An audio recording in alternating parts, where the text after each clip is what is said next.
La redevance audiovisuelle, vous êtes contre. Le gouvernement a fait une proposition, peut-être flécher une partie de la TVA vers l'audiovisuel public. Vous en pensez quoi? Mais écoutez, déjà, on peut constater que c'est une improvisation totale de la part du gouvernement, puisqu'ils ont changé déjà à 2 fois le mode de compensation de la suppression. Et surtout, ça reprend une idée de l'extrême droite, qui depuis longtemps, depuis Jean-Marie Le Pen, veut supprimer pour finalement privatiser l'audiovisuel public. Et affecter une partie de la TVA au financement de l'audiovisuel public, ça revient finalement à faire une TV d'État. Donc c'est une vraie attaque en règle contre l'audiovisuel public et contre son indépendance. Donc c'est à la fois une question démocratique, parce que nous tenons absolument à l'indépendance de l'audiovisuel public, et c'est aussi une question sur la place de notre culture, parce que nous savons très bien le rôle déterminant que joue l'audiovisuel public dans le soutien à la culture. Et vous savez que l'audiovisuel public subit des attaques incessantes depuis une dizaine d'années, que ce soit par la baisse des moyens, que ce soit par la pression que connaît par exemple les journaux régionaux de France 3 qui doivent compenser la suppression du journal national, que ce soit les attaques aussi sur nos chaînes à l'international, RFI, TV5 Monde qui jouent un rôle déterminant sur notre rayonnement, que ce soit France O dans les Outre-mer. Donc il ne faut pas laisser passer cela. Monet aller jusqu'à la saisine du Conseil constitutionnel.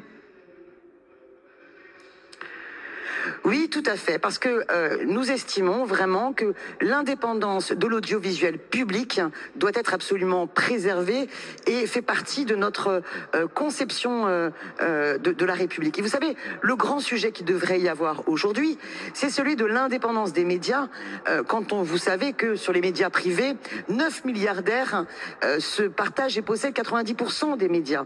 Et donc, nous n'acceptons pas cela. Par ailleurs, nous avons des propositions alternatives qui s'adossent sur les travaux de l'économiste Julia Cagé, qui permettraient notamment de financer l'audiovisuel public, à la fois par un impôt universel progressif, et puis également une taxe des GAFAM. On a même proposé un amendement de repli qui est de taxer les produits du luxe pour rendre juste le financement de l'audiovisuel public. La redevance, Daniel Simonet, en un mot, ce ne sera pas le seul texte qui sera discuté aujourd'hui, sa suppression en tout cas. On va aussi parler, on l'a entendu, du prix des carburants. Total a annoncé hier qu'il allait baisser le prix du litre à 20 centimes à partir du 1er septembre. Vous l'avez salué comme une bonne nouvelle, mais pas suffisante. Vous proposez un prix du litre à 1,40 €. Rapidement, comment est-ce que vous financez cette réforme, si elle devait passer ? Eh bien, par les profits Total.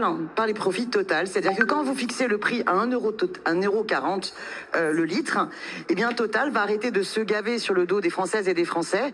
Il a fait quand même 15 milliards de bénéfices sur l'année 2020. Sur le premier semestre, c'était 5 milliards de bénéfices. Donc, quand on fixe à 1,40 €, ils vont être obligés, eux, de réduire une partie de leurs bénéfices.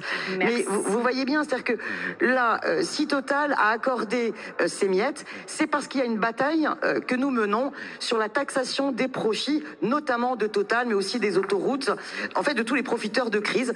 Et c'est cette pression-là qui fait qu'ils ont eu peur et qu'ils ont cédé ces miettes. Mais Merci nous continuons beaucoup. la bataille. Oui, ceux qui profitent de la crise, les grands profiteurs, doivent contribuer. Merci Daniel Simonet. Je précise que vous siégerez donc au moins jusqu'à ce soir et peut-être encore demain sur cette loi de finances rectificative. Merci à vous. Gérald Darmanin poursuit